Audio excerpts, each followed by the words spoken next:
बच्चों, हम लोग पिछले 2-3 क्लास लगातार जो है अर्थशास्त्र का अध्याय 1 विकास के संबंध में पढ़ते आ रहे हैं। विकास क्या है, विकास किसे कहते हैं, देश का विकास कैसी होनी चाहिए, इसके बारे में हम लोग विस्तार पूर्वक पिछले क्लास में हम लोग पढ़ चुके हैं। आज हम लोग इसी पाठ का एक उप शीर्षक है आय और अन्य मापदंड। आय के और भी मापदंड है, उसको जानना है, ठीक है ना। पहले हम लोग पढ़ चुके हैं राष्ट्रीय आय, प्रति व्यक्ति आय, तो उसी प्रकार से जो है एक अन्य मापदंड के बारे में भी हम लोग पढ़ेंगे और कुछ राज्यों का एक दूसरे के साथ में तुलना करेंगे। कुछ राज्यों का एक दूसरे के साथ तुलना करते हुए प्रति व्यक्ति आय के बारे में हम लोग जानने का ये प्रयास करेंगे। ये आंकड़ा, ये तालिका जो है मैं बना दिया हूँ, आप लोग पुस्तक में भी इसको आप देख करके समझ सकते हैं। ये तालिका 1.3 इसमें है चयनित राज्यों की प्रति व्यक्ति आय। अलग अलग राज्य है, जैसे हम लोग झारखंड राज्य में रहते हैं, झारखंड राज्य का प्रति व्यक्ति आय अलग हो सकती है। उसी प्रकार बिहार एक राज्य है, केरल एक राज्य है, ठीक है ना, हरियाणा एक राज्य है। तो हर राज्य का प्रति व्यक्ति आय अलग अलग होती है। तो यहाँ हम लोग थोड़ा सा जानने का प्रयास करेंगे। यहाँ तुलना करेंगे 3 राज्यों से। एक है हरियाणा, ये राज्यों का नाम दिया हुआ है, 3 राज्यों का नाम मैं लिख दिया हूँ, हरियाणा, दूसरा में केरल और तीसरा में बिहार। यानी हरियाणा, केरल और बिहार के बारे में हम लोग देखेंगे प्रति व्यक्ति आय क्या है। ये रुपयों में बतलाया गया है, ठीक है ना। ये जो भी हम यहाँ पर फिगर लिख दिए हैं, ये रुपया, इसको पढ़ेंगे आप। जैसे हरियाणा का ये सर्वेक्षण के अनुसार, ये सरकार के सर्वेक्षण के अनुसार 2015-16 माने 16-17 के सर्वेक्षण के अनुसार जो है हरियाणा का प्रति व्यक्ति आय कितना था, 1,62,034 रुपया, ठीक है ना। क्या बतलाया मैं, हरियाणा एक राज्य है, उस राज्य के प्रति व्यक्ति आय रुपयों में जो बतलाया गया है वो है 1,62,034 रुपया, ठीक है। उसी प्रकार केरल का मैं तुलना करता हूँ, तो केरल का प्रति व्यक्ति आय क्या है, 1,55,516, मतलब हरियाणा से कम है, हरियाणा से कम है प्रति व्यक्ति आय, ठीक है ना। यहाँ 1,62,034 रुपया है और यहाँ पर 1,55,516 रुपया है, तो निश्चित रूप से हरियाणा से केरल का प्रति व्यक्ति आय कम है। अब ये दोनों राज्य से भी कम बिहार का दिखाई दे रहा है, बिहार का है। बिहार का प्रति व्यक्ति आय क्या है, 34,168 रुपया, ठीक है। तो यहाँ पर प्रति व्यक्ति आय के हिसाब से हरियाणा सबसे आगे है, उसे कम जो है केरल है, उसे कम क्या है, सबसे कम बिहार है। तो दोनों राज्यों के सामने बिहार का प्रति व्यक्ति आय सबसे कम है, ठीक है। अब एक और आंकड़ा हम लोग, एक तालिका जो है 1.4 में दिया हुआ है, यही 3 राज्यों का कुछ तुलनात्मक आंकड़े दिए हुए हैं। वो है हरियाणा, केरल और बिहार के कुछ तुलनात्मक आंकड़े यहाँ पर दिया हुआ है, इसको भी आप लोग ध्यान देंगे। यहाँ पर क्या है, एक शब्द आया हुआ है शिशु मृत्यु दर प्रति 1,000 व्यक्ति, ये 2015-16 का है। प्रति 1,000 व्यक्ति पर शिशु मृत्यु दर का गणना किया गया है। ये 3 राज्य है, हरियाणा, हरियाणा का क्या है, शिशु मृत्यु दर प्रति 1000 व्यक्ति माने कहने का अर्थ है कि एक साल माने एक वर्ष के अंदर, एक साल से पहले जो भी बच्चे का मृत्यु हो जाता है ना, उसको शिशु मृत्यु दर बोलते हैं। ठीक है, ये बाद में मैं इसको विस्तार पूर्वक इसको व्याख्या करके मैं बतला दूंगा। लेकिन यहाँ पर देखिए हरियाणा में क्या है, प्रति 1000 व्यक्ति पर 36 मृत्यु दर दिखा रहा है। और वहाँ का साक्षरता दर क्या है, 2011 के सर्वेक्षण के अनुसार 82 है। हरियाणा का साक्षरता दर कितना है, 82। और शिशु मृत्यु दर क्या है, 36। उसी प्रकार निवल उपस्थिति अनुपात, निवल माने उपस्थिति, माने जो आप प्रेजेंट होते हैं, आप पढ़ाई लिखाई करते हैं, विद्यालय आते हैं, विद्यालय में आपका अटेंडेंस बनता है, हाजिरी होती है, तो हाजिरी में आप कितने दिन उपस्थित हो रहे हैं उसकी गणना हम लोग आपके अटेंडेंस से करते हैं। तो उसी प्रकार जो है निवल उपस्थिति अनुपात प्रति 100 व्यक्ति पर, जिसका आयु 14 तथा 15 वर्ष रखा गया है, 14 तथा 15 वर्ष के बच्चों का यहाँ पर निवल उपस्थिति अनुपात रखा गया है, वो 61 है। ठीक है, माने 100 व्यक्ति, 100 बच्चे स्कूल आते हैं और 100 में 61 बच्चे उपस्थित रहते हैं, बाकी बच्चे उपस्थित नहीं रहते हैं, ये समझो। आगे देखते हैं हम लोग केरल का। केरल का शिशु मृत्यु दर 12 है, मतलब हरियाणा के अपेक्षा जो है केरल का शिशु मृत्यु दर कम है, यहाँ 12 मात्र है। और यहाँ का साक्षरता दर भी 94% है। प्रतिशत मतलब प्रत्येक 100 में 94%, 100 में 94, ठीक है ना। और निवल उपस्थिति अनुपात प्रति 100 व्यक्ति में वही 14 तथा 15 वर्ष की आयु वर्ग के बच्चों का यहाँ पर अनुपात निकाला गया है, वो 83 है। इसी प्रकार हम लोग बिहार को देखते हैं। बिहार में शिशु मृत्यु दर प्रति 1000 व्यक्ति पर 42 है और साक्षरता दर वहाँ का 62 है, 62।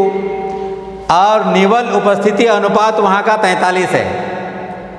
आप यहाँ पर देखते हैं कि हरियाणा में शिशु मृत्यु दर ज़्यादा है, मतलब केरल से 2 गुना ज़्यादा है, केरल से 2 गुना ज़्यादा है। हरियाणा में 36 है मृत्यु दर, तो यहाँ केरल में मात्र 12 है। तो निश्चित रूप से हम बोलेंगे कि केरल से 2 गुना ज़्यादा हरियाणा का शिशु मृत्यु दर है। और बिहार में 42 है, केरल से भी ज़्यादा आपका हरियाणा हुआ और हरियाणा से भी ज़्यादा बिहार का शिशु मृत्यु दर हो गया। आप साक्षरता दर देखते हैं तो यहाँ मात्र 62% है। और यहाँ पर निवल उपस्थिति अनुपात 100 बच्चों में मात्र 43 बच्चे विद्यालय आते हैं, ठीक है। बाकी बच्चे क्या है, वो स्कूल ही नहीं आते हैं। हो सके कुछ दिन तक स्कूल आए, पढ़ाई लिखाई किए, बीच में ही वे बच्चे स्कूल आना बंद कर दिए, मतलब छोड़ दिए, तो साक्षरता दर निश्चित रूप से वहाँ कम दिखाई देगा ही, ठीक है।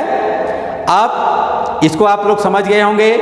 यहाँ पर हरियाणा, केरल और बिहार का प्रति व्यक्ति आय के बारे में हम बतला दिए।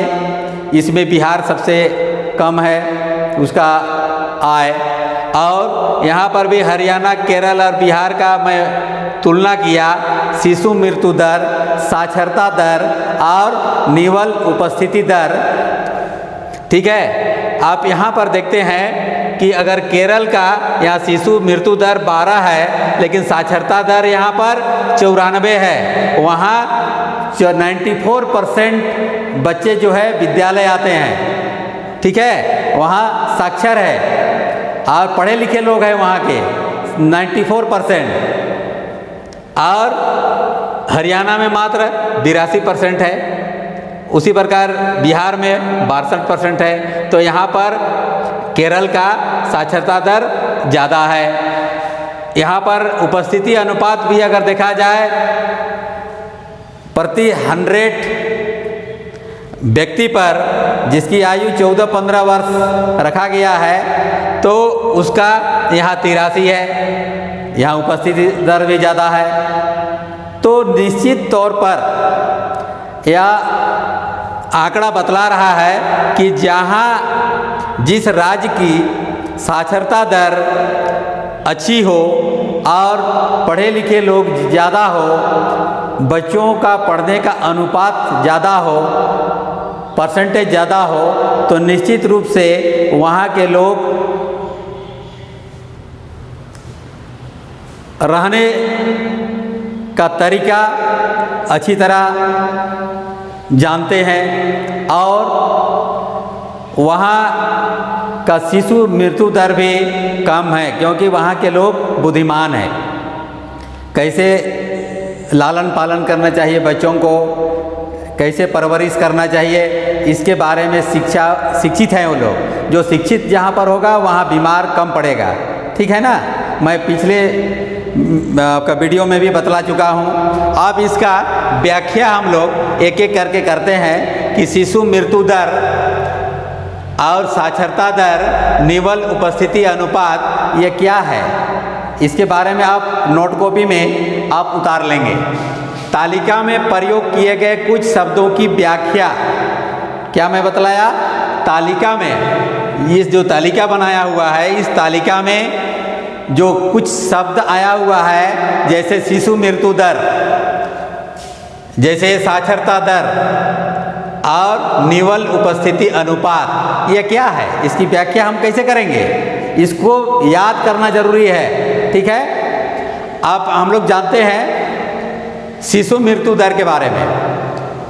इसमें जानना है कि किसी वर्ष में, कोई भी वर्ष में, ठीक है, पैदा हुए 1000 जीवित बच्चों में, 1000 जीवित बच्चों में से 1 वर्ष की आयु से पहले मर जाने वाले बच्चों का अनुपात, इसको बोलते हैं शिशु मृत्यु दर। समझ गया ना। और एक बार समझो, किसी वर्ष में पैदा हुए 1000 जीवित बच्चों में से 1 वर्ष की आयु से पहले मर जाने वाले बच्चों का अनुपात, मतलब 1 वर्ष के पहले ही बच्चे मर जाते हैं, उसका अनुपात दिखलाया गया है, ठीक है। उसको शिशु मृत्यु दर बोलते हैं, शिशु, है ना, छोटे बच्चे।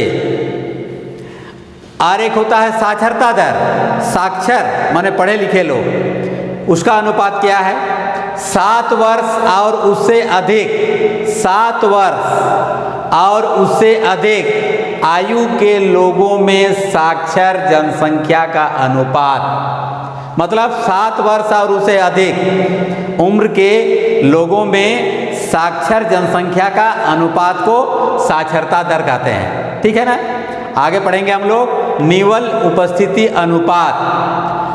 ये 14 तथा 15 वर्ष की आयु के स्कूल जाने वाले कुल बच्चों का उस आयु वर्ग के कुल बच्चों के साथ प्रतिशत निकाला गया है, ठीक है ना। 14 से 15 वर्ष मतलब 8 क्लास से ऊपर के बच्चे का गणना हम यहाँ कर रहे हैं। 8 वर्ष से नीचे के बच्चे क्या है, वो तो प्राइमरी एजुकेशन लेते हैं, है ना। उसके बारे में साक्षरता दर जिसको कहा जाता है ना। 7 वर्ष और उससे अधिक के बच्चे, 14-15 वर्ष के बच्चे क्या है, 9 क्लास में 10 क्लास में बच्चे पढ़ते हैं, ठीक है, 11 क्लास में भी बच्चे पढ़ते होंगे, तो उसको बोलते हैं निवल उपस्थिति अनुपात। मतलब 14 तथा 15 वर्ष की आयु के स्कूल जाने वाले कुल बच्चों का उस आयु वर्ग के कुल बच्चों के साथ प्रतिशत, इसको बोलते हैं निवल उपस्थिति दर या निवल उपस्थिति अनुपात, ठीक है ना। अब आगे और एक शीर्षक है विकास की धारणीयता।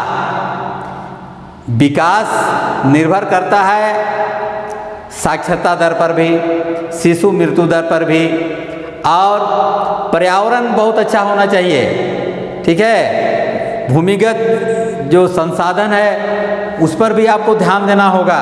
जैसे मान लो भूमिगत जल, हम लोग ज़मीन के अंदर से जल निकालते हैं, पानी निकालते हैं, कुआं खोद करके, तालाब खोद करके, चाहे जैसा भी हो, या बोरिंग करा करके, ठीक है। तो आने वाले आए दिन हम लोग क्या देख रहे हैं, पहले बहुत कम खोदने पर ही पानी निकल जाता था, है ना।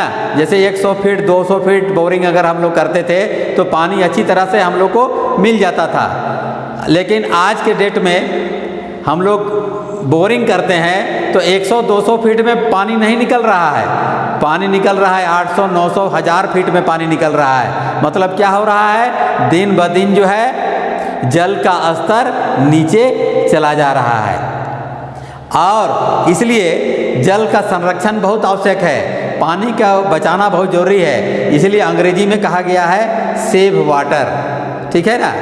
पानी बचाना ज़रूरी है। अगर आज पानी हम बचा के नहीं चले तो आने वाले भावी पीढ़ी के लिए बहुत गलत साबित हो जाएगा, उसको पानी नहीं मिल पाएगा, ठीक है ना।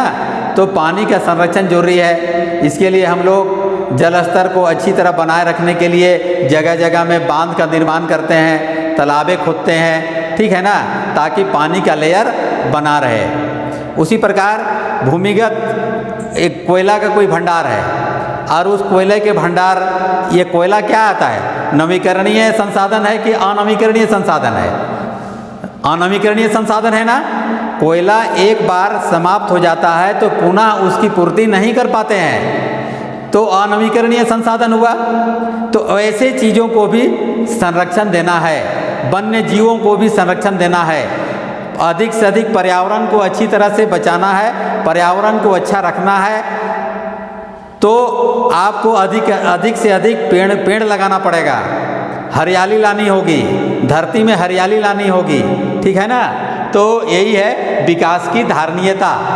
तो विकास ऐसा होनी चाहिए जिसे भावी पीढ़ी के सामने संसाधनों की कमी की समस्या नहीं उत्पन्न हो तथा पर्यावरण भी सुरक्षित रहे। मैं बतलाया ना, संसाधनों की कमी तथा पर्यावरण का ह्रास भावी पीढ़ी के समक्ष गंभीर परिणामों को जन्म देगा। अगर यदि हम लोग नष्ट कर देते हैं तो आने वाले भावी पीढ़ी के लिए गंभीर परिणाम का सामना करना पड़ेगा, ठीक है ना। आज पर्यावरण अच्छा रहेगा, पेड़ पौधे अधिक से अधिक लगाए रहेंगे तो वर्षा अच्छी होगी, वर्षा अच्छी होगी तो खेती भी अच्छी तरह से होगी, है ना। वन्य जीव, सारे जितने भी जीव जंतु, सभी को फायदा होगा, हम लोग सभी को फायदा होगा, ठीक है ना। धन्यवाद।